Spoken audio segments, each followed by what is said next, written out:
When you think of Anaconda, you think of this. Behind me is 585 feet, 1 inch, 1/2 tall, freestanding masonry structure. Folks, get ready for your mind to be blown.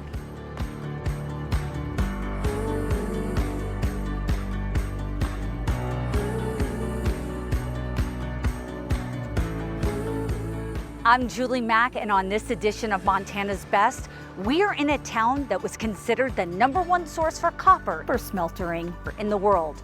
Welcome to Anaconda, Montana.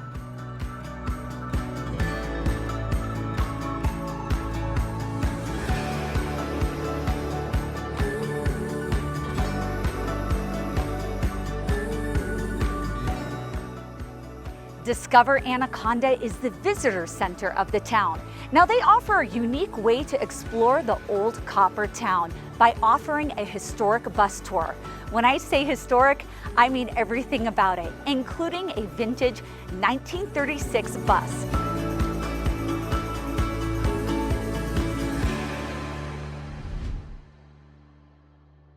So I'm standing here with Jim Van Fossen, and Jim is an Anaconda native. So he had his childhood in the 50s and 60s here, and you saw a lot. And we're real blessed that he came up here from Missoula today to give us this historic bus tour. So what can we be expecting? Well, we can expect a ride around town in an old 1936 white bus company bus. And we'll visit several sites and we'll talk about the history of Anaconda, which is rich and enjoyable. I love it. So what are you having in your hand over here? This is a smelterman's hat, sold for 99 cents at JCPenney's, and this is a smelterman's bucket that has a thermos that was filled with some kind of liquid. Sometimes it was alcohol, sometimes it was coffee, and a sandwich and a couple of cupcakes or dessert that a good smelterman always brought home to his children when he got off work. There's a story of a smelterman who stole a brick a day from the smelter in his lunch bucket and built a house west of town. So with that little tidbit of information and history, let's start our tour.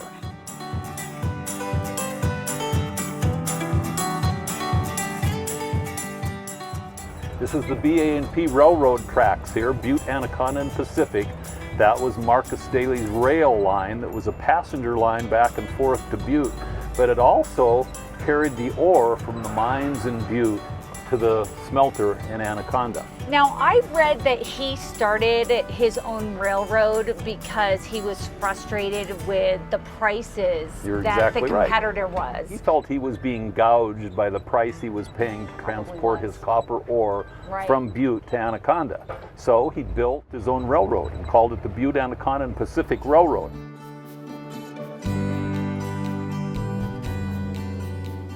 So Jim, tell me about St. Pete's. I mean, this is very impressive just walking through here. Well, it was built by the Austrian community in 1898. All of these pews are original. They all have kneeling rails that are heavily used during church service. They have these brass clips on the back of the pews that were used by the men to attach their hats. Women were encouraged to wear their hats in church. Men were not allowed to wear their hats in church. The beauty that I'm seeing in front Well, it had of us. beautiful stained glass, but it was in a state of disrepair. So in the early 1970s, they replaced all of this with much thicker mortar and thicker glass. The sanctuary back was carved, assembled, painted, created in Austria in the late 1800s. When this church was going to be built, the founding fathers of this church sent away to the homeland for this facility here. And it was disassembled, over 10,000 pieces, loaded on train, then ship, came through Ellis Island, then train to Anaconda, and workers began to reassemble it, and that's the finished product. It's been that way since 1898, or 1900 about probably. The bottom compartments contain the bones of martyred saints.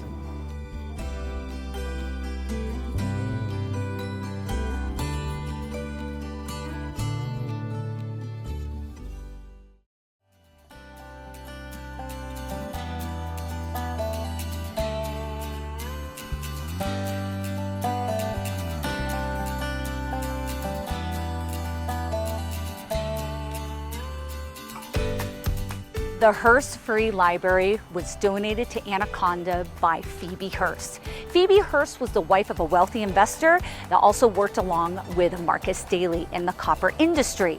Phoebe Hearst went to the city officials or the city fathers and said, "What can I do for the community?" Well, having a library was brought up. She asked them, "Hey, why didn't you come to me sooner about this?" And they said, "Well, the price tag is a little bit intimidating. $200,000 it cost to build this building." The doors opened June 1st, 1898, and the doors still remain open to this day. What's cool about it is when you walk in, you see the original fixtures with the lights. You'll see some of the original woodworking, but also you do see the updated conveniences like Wi-Fi and computers. Let's check it out.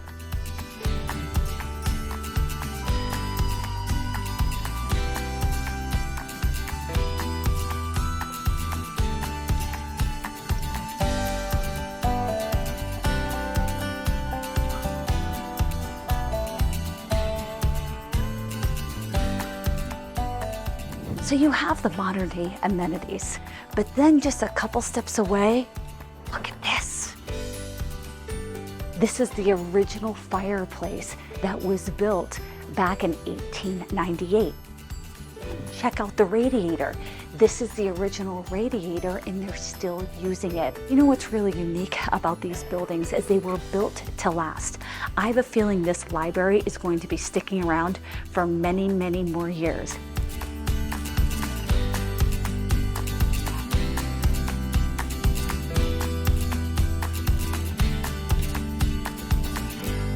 So the other residents of Anaconda is the mule deer. They say that there's over 600 mule deer that wander in downtown Anaconda. They're treated well, they know that they're safe, but you know what? This is a common occurrence, seeing mule deer just hanging out on a front lawn.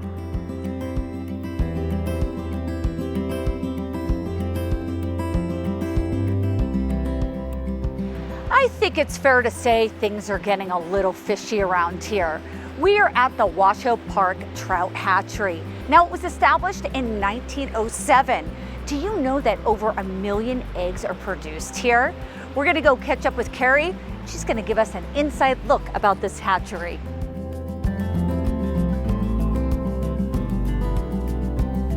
I'm standing here with Carrie Berger, and she is a fish culturist here at the Washoe Park Trout Hatchery. Carrie, tell us about your hatchery. So Washoe Park Trout Hatchery is the first Montana state owned and operated fish hatchery. It started in 1907. The history of the hatchery is just to provide fish for anglers in Montana. Back in the early 1900s, they kind of did that indiscriminately. They would stock fish at every railroad bridge, all throughout the state of Montana. We do things a little bit differently now. Washoe Park is home to the West Slope cutthroat brood stock for the state of Montana. That's one of 2 native trout. We don't stock at every railroad bridge any longer. Things have changed. Yes. When people come to your hatchery, what can they expect to see? So at Washoe Park, we have a pretty awesome visitor display area, which we're standing in right now. There's also a large round pond in the front. The round pond is home to some massive Arleigh rainbow trout, which are not native. And we do have some of our brood stock, the native West Slope cutthroat trout. Yeah, you know, the other thing is too, is there's not a lot of hatcheries that you can go to and actually see what's taking place. That's correct. This is one of 3, I think, that I know of. All right, well, let's go take a look behind the scenes, shall we?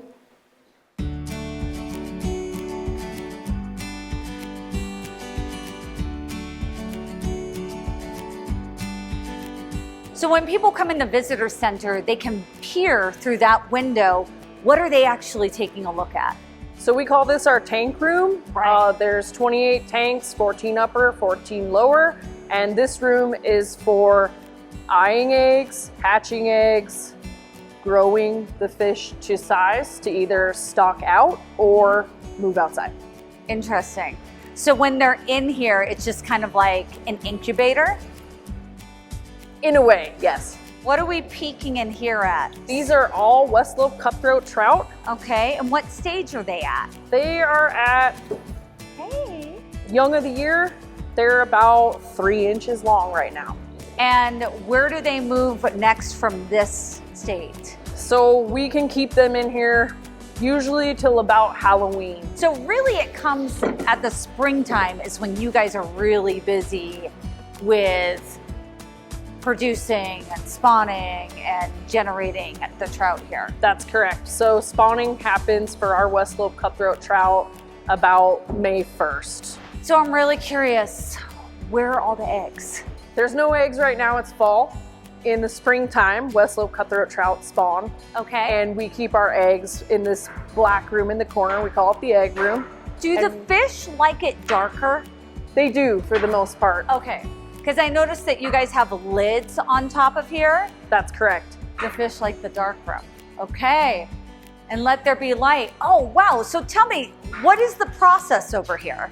So in the spring, when we were fully operational with Right. spawning, these incubators would be installed here. There would be fresh, clean water flowing up through, they're called upwelling incubators. Okay. And that just keeps the eggs rolling so they don't get fungus or bacteria built up. How long do they stay in here? So it depends on what we're taking them for. So if they're staying with us, Right. we divvy them up into these smaller incubator jars Oh, wow. here. Okay. And we actually can have 28 tanks with eggs and incubators in them. Out at these spawning tents, you have 2-year-olds, you have 3-year-olds. What age does a fish have to be before they're mature? So that's a great question. Our West Slope cutthroat mature at age 3. And so that's when they're able to reproduce Correct. with others. Now over here, what do you guys call this? It looks like a swimming lap pool. Yep. So we call these the raceways, and this is just the large rearing area outside for bigger fish. What are the white, I don't know, it looks like white pellets or white round things in there? So that's the food that we feed them every day. There's a little bit extra. Sometimes they might be a little bit stressed out. Maybe they didn't eat all their food. And sometimes they just take a while to eat. What else happens outside of here? So each one of these raceways houses a different lot or age class of fish. Makes sense. So we have 2-year-old fish, 3-year-old fish, 4-year-old fish, and then we have some production fish down below. Those will all be stocked out. They don't stay here. We don't collect their eggs. Well, listen, Carrie, you've been fantastic. Thank you for showing us around the hatchery. And I don't know about you guys, but I just learned a whole lot. The hatchery coming to life really was a community effort. The manager of the Washoe Smelter just so happened to be the Fish and Game Commissioner. He was able to get support from legislation to get the funds to start construction. The Butte Anaconda Pacific Railway donated the 4 acres of land, and the Anaconda Copper Mining Company provided the water rights. Stopping by this center, I can guarantee you this, you're gonna learn a lot about fish. A lot of people want to find out, how did Anaconda get its name? The short story on that is Marcus Daly wanted to name Anaconda Copperopolis. Oh. And so his postmaster, he had served in the Civil War and he had served under Ulysses S. Grant, and remembered Ulysses S. Grant saying that he was going to surround the Confederacy with Union forces like a giant anaconda. In 1890, Marcus Daly donated the land for Washoe Park. The Anaconda Company then took over and oversaw the construction of it. So 1906, it opened up and people from all around Anaconda were able to come and enjoy it. It was designed for the laborers, for the employees to be able to get away from everything and enjoy some serene beauty. And I will tell you what, serene beauty is what we are seeing here. Originally, it was just over 80 acres. Today, the park is 51 acres.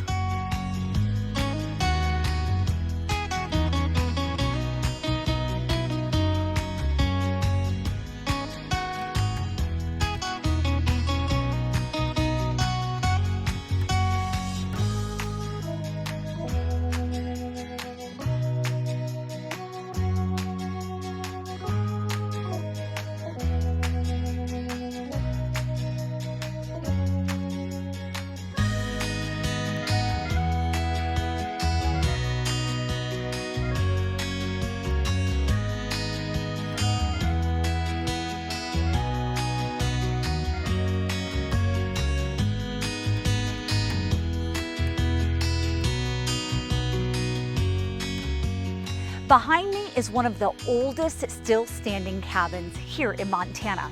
This is called the Glover Cabin. It was established in 1865.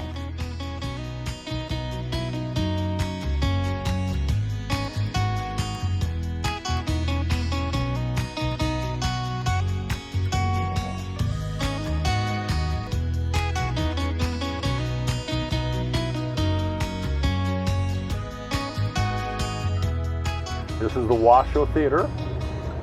This was built and completed in 1936. Okay, here we go.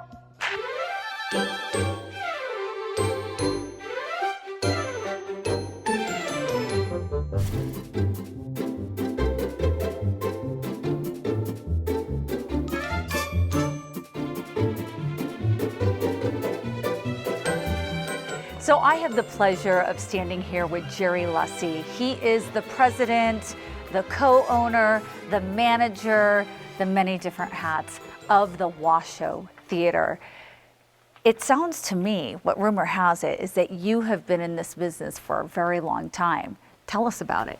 Just raised in it from a kid on. Get in trouble and go to the movies. And I learned to clean it, work behind the counter. A little of everything. Now, did you have family that was invested in it during that time? Yes, my great-grandmother was an original investor, and she lived in Butte. And so did that just go on from generation to generation? Yeah, my dad came in the 50s, and he bought out the other major shareholder, Joe English, that started the company, and my great-grandmother's, his grandmother's shares to bring us over 50%. To give us controlling interest in the Washoe Amusement Company. How long have you been owner, manager of this place? 37 years, roughly. So you know the Washoe Theater inside out. Yes. It's an Art Deco theater. It was built in 1932, started to be built. We opened up in 1936. What sets this theater apart from any other theater out there? Original condition and just built during the Art Deco time, which is a rare, the Art Deco, Art Nouveau period only lasted 30 to 50 years. The acoustics are perfect. Yeah, it was built just for that reason, to be beautiful and have good acoustics. Well, I agree with you. I think it's absolutely beautiful, and I look forward to exploring your theater here.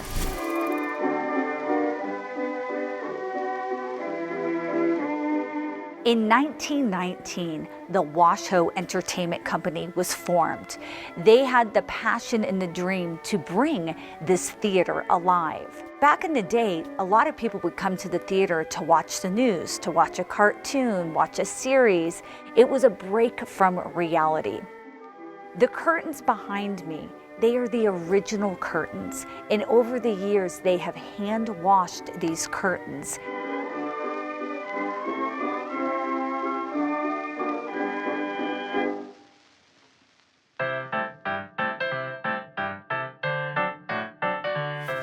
Tickets used to be 10 cents when it first opened. Today, you can get tickets for about $6, and for an additional 50 cents, you can have balcony seating. Matt Smythe & Sons was responsible for the decor, including murals like this behind me.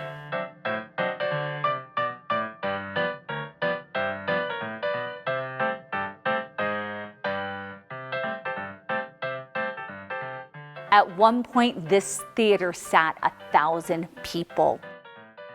People would come here to watch a movie, to watch the news, watch the cartoons, come for a concert or a live event. Down below, you can see where they even had a space for a live orchestra. There's not a lot of theaters that you can say that about.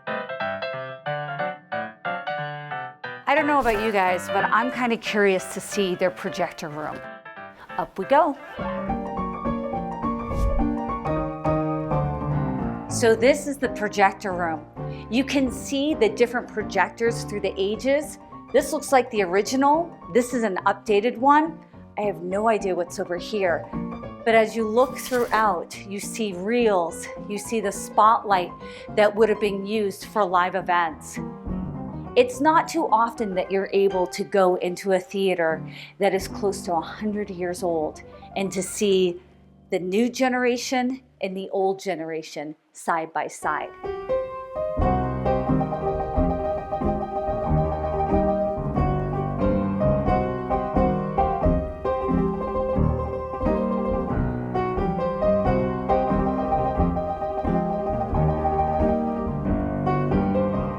All right, I just have to show you this. This is incredible. This is a silent film that featured Mighty Mouse, Hopalong Cassidy, Wonder Dogs. What else do we have? Oh, Daffy Duck, right? Daffy Duck cartoon, Hopalong Cassidy.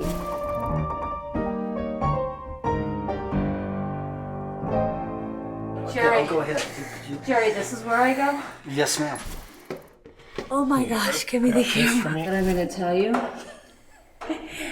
you'll probably never see this except from our show. This is incredible. So Jeremy, how often do you guys have to come on up here? Well, it just depends on how many bulbs are burned out in the chandelier and The roof is right here. I'm on scaffolding. Here is a crank that they have to crank and lower down the light, change the bulbs, and then come back up here. So throughout, Jeremy, how many different cranks do you have? there's 4 on each side, but right behind you there, that's the main chandelier, the big one.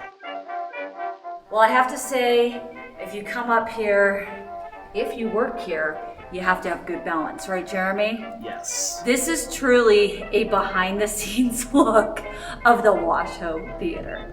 This is awesome. Thank you for showing us this.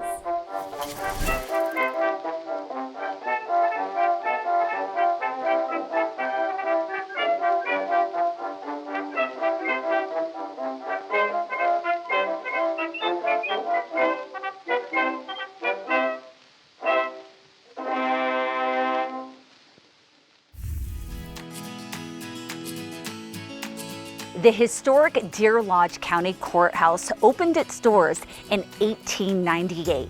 Now it sits atop a low hill at the end of Main Street. When you pull up, the first thing that you're going to notice is this 8-part dome that sits on top of the building. Currently, right now, local governance and events take place here. It is open to the public Monday through Friday. If you are visiting Anaconda, this is a must-see.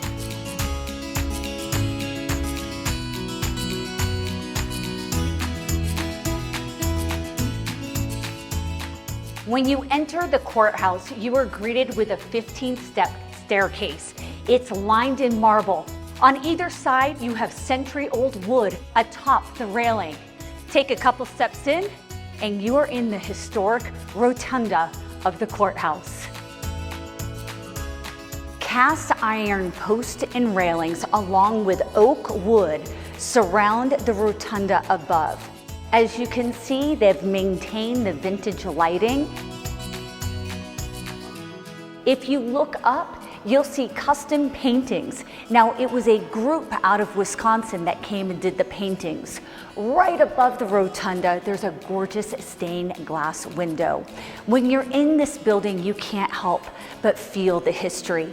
In 2010, there was a real effort to raise funds to where maintenance and upkeep of the building took place.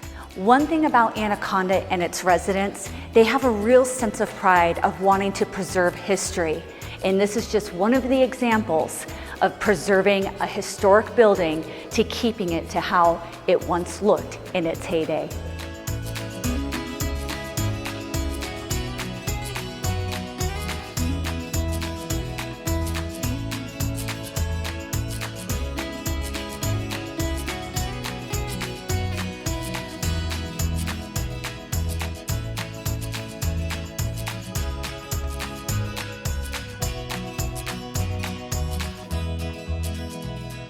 So it looks like we're going to be able to see some of the before and after pictures. What's your name? I'm Paula. Paula, Yeah. and it's a collage that you made? Yeah. All right, well, show us where it's at. Yeah,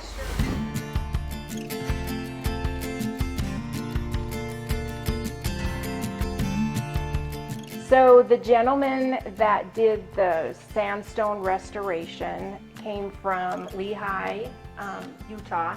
When they first came in, our tower was full of pigeon droppings. Oh, yes. Because at the time there were no windows in the tower. Right, and it's quite deep there. Right.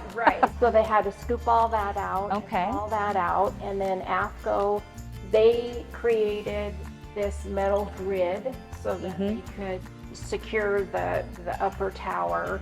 So what they did is they took these all apart. They numbered each brick, sent it all to Utah. Wow. Crushed up the brick, reformed every one of them with epoxy in the original stone. Oh, that's nice. Yeah, and then they brought them back and they lifted them with a crane and then welded them all back into place. So what I'm seeing here in your courtroom, I mean, it looks like everything is original. Would that be fair to say? Yes. Except for the maybe new carpet chairs. and the new chairs right here. This is incredible. It's not often that you get to stand in a courtroom literally that's over 120 years old. I mean, and it's all in the original condition. I'm very impressed with the woodworking. That's the thing, is people back in the day, they really knew how to do multiple things, and the craftsmanship was amazing. amazing. Plus, you also had a lot of first generation people coming on over from Europe that were used to that type of work and then brought it here, and we were blessed enough to get it here. I totally believe that. All right, so Paula is going to show us an inside look of the dome. Lead the way, Paula. Come this way. Okay. Ooh, it's very narrow, I see. Very narrow. Oh, wow. So watch your step. Watch my step. All right, so what are we seeing up here? So Oh, this, wow. yeah. So this is the fiberglass material that they Right. put on all the walls. You can see it goes all the way around. Oh, wow, and there's the stained glass. Yes. Oh, And wow. it preserves the structure.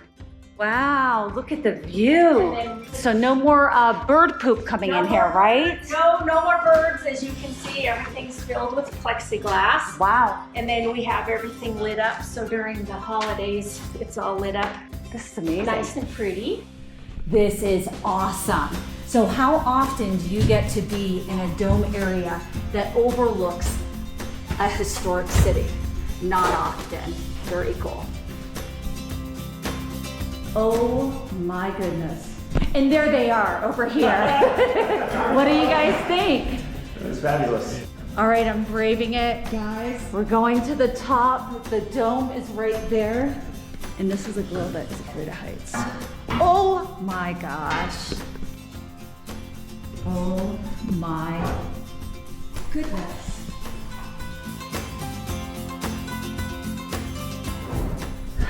Oh my gosh, we're at the top. Gentlemen, this is a once in a lifetime thing. Very, very cool.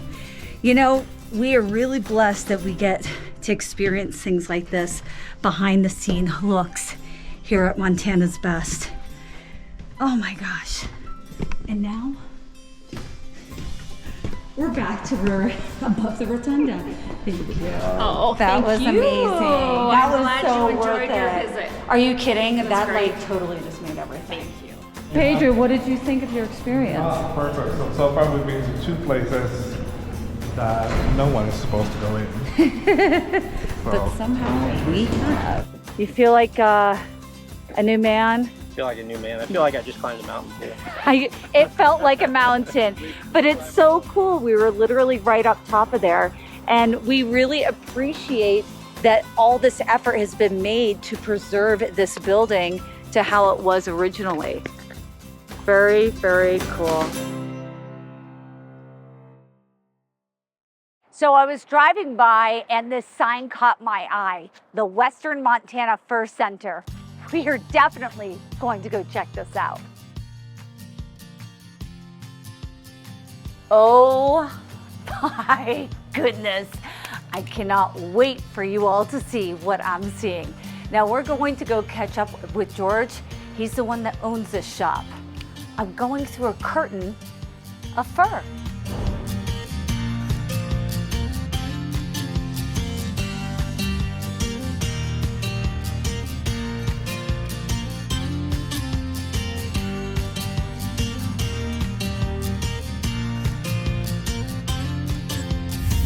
building was built in 1919, and it was called Anaconda Meat Market and Grocery and the Smelter City Bakery, and it was painted on the building outside there and on the front. And when I bought the building, I repainted it.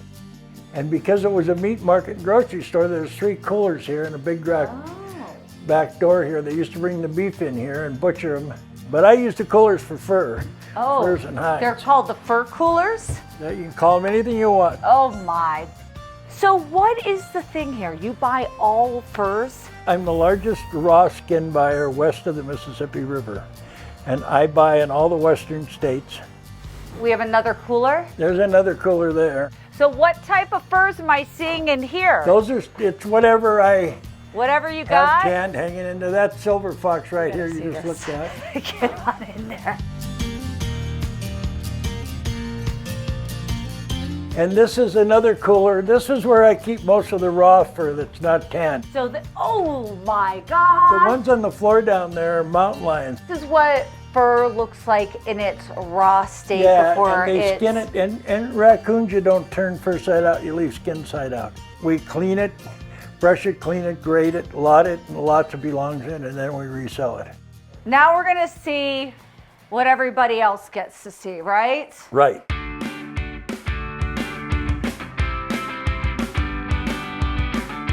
I'm telling you, the antique stuff is really cool here. Oh, this is an old desk. Look at that. Come on. Come on. The king is alive, folks. Oh, they got moccasins. Look at this. I have no idea how old these are. Oh yeah. This is like legit leather and fur. This is a big grizzly right here. I'm 5'5". You get the idea. You don't want to mess with one of these. Look at this. Is it me? Is it me?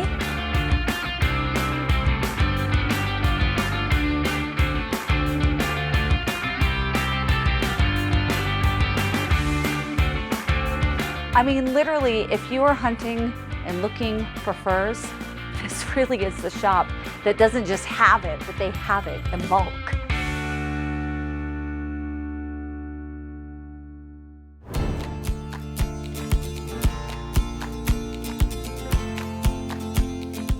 Honestly, I've been to a lot of places in Montana and I have not seen anything like this. And thank you for taking my call and doing this interview, because I literally was looking through the glass window and I was like, I have to meet the person that owns this shop. And the shop does not disappoint, nor do you.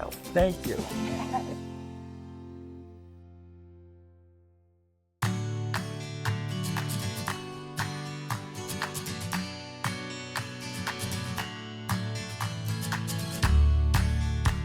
So we're at the smallest state park here in Montana, here at the Anaconda State Park. I think it's such a must visit. I mean, the highway, really, it's what, 5-10 minutes away. And to come and stretch your legs and to learn about Anaconda history, I think it's a must. And it's very easy to access. It's right off Highway 1 at the east end of town. And it gives you a perspective of the smelter and the many lives that were spent on the smelter. Well, let's go check it out.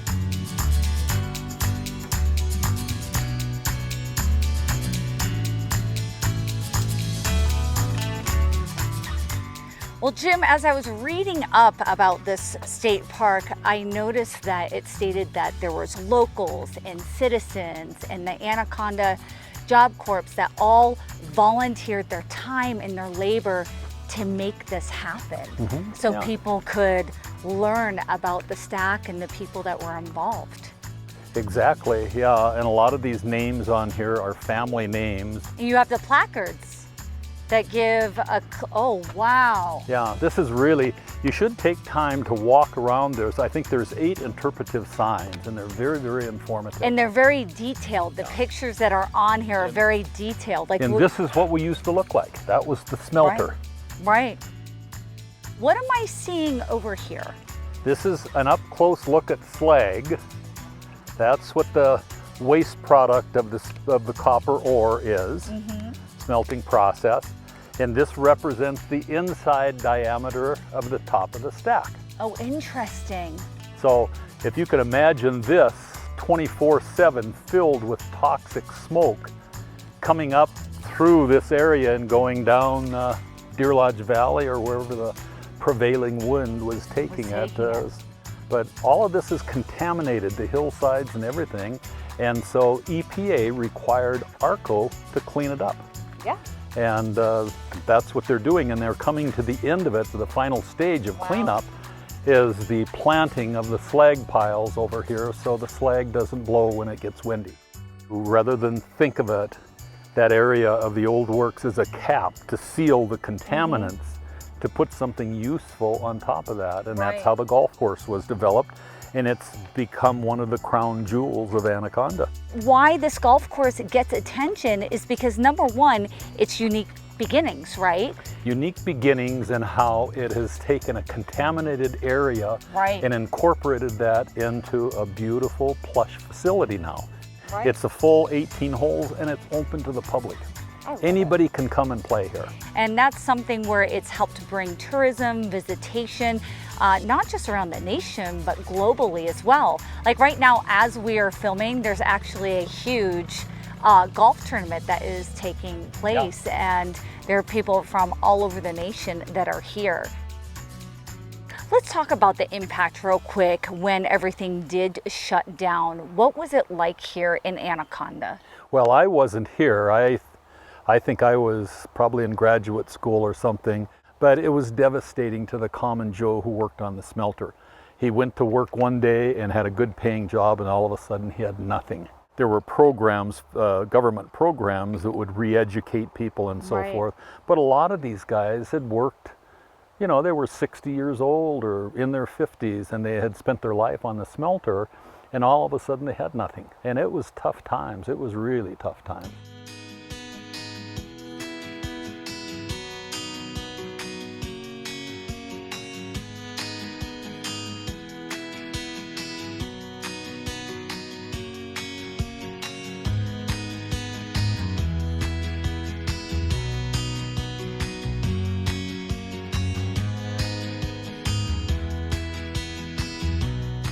Wow, Jim, this is what 585 feet and 1 inch and 1/2 looks like. That's right. It's the largest smelter. Freestanding structure in the world. In the world. Washington Monument fits inside this easily. Unbelievable. And craftsmen built this base out of concrete. Right. And then began the smelter, and they just worked their way up one brick at a time. How many bricks? Over 6 million bricks. Now, what's unique about the bricks is all the bricks were made here in Anaconda, right? These were immigrants who lived in Anaconda in the early days, worked at the smelter, and invented the systems that went into smelting copper, and they became more and more efficient. So the old works produced X amount of tons of copper a day, but it wasn't meeting the demand, so they moved across the valley to the Washoe works so they could increase their production. So this opening that we're seeing right here, what is this? This is where flues that collected the toxic smoke from throughout the plants deposited that toxic smoke at the base of the smelter, and the draft picked it up through the smelter, just like your fireplace at home. You know, you've got to create a draft in order to expel the smoke up your chimney. Same principle here. So there was the earthquake that happened in 1959 in Yellowstone Park. Yes. And you could look at the stack, and it was going back and forth, and it destabilized the stack enough that they took the bands off the stack in Great Falls, which was a 509-foot stack. They brought those bands over here and wrapped them around. So when you get to the top, there are 12 different placards. Now the 12 placards give you a timeline of when the smelter was put into place. So throughout, you just start walking and you can see when it was built. You can see the remediation and the details that they've applied to the lands around here. Now remediation has been going on for a very, very long time, since 1980s. So it's kind of fun. You get to see the historical photos, but then you get to see the photos of the before and the after. Up here, there's a placard that deals with old golf works remediation, and it shows what it looked like before, it shows what it looks like now, how the greens look. The end goal is that eventually they would like to be able to have tours up here. But as of right now, when we are filming, they open this up 3 times a year for the public and to give them a tour. Anaconda is beautiful, it's rich with history, but most of all, folks, I will tell you this, the people here, they're proud of their history, they're kind, and I'm gonna tell you, you may find yourself wanting to spend more than just a day here. If you're at all interested in environmental cleanup or copper or precious metals production, I mean, this is the epicenter of where it's happened. Well, thank you so much for your Well, time. thanks for having me. And folks, check out the historic bus tour, and if you're lucky, you'll be able to have Jim as your tour guide. Thank you so much. Anaconda, Montana did not disappoint. The next time you're on the highway and you see that smelter stack, take a turn off. Come spend an hour or a couple of days. There really is so much to do here. Whether you're exploring the activities on Georgetown Lake or ski discovery or the hiking trails, or getting immersed into the rich history here, you will find something to do and leave here a wiser person. If you're looking to find out more information, visit discoveranaconda.com. I'm Julie Mack. That's a wrap for me, and I'm off to our next adventure.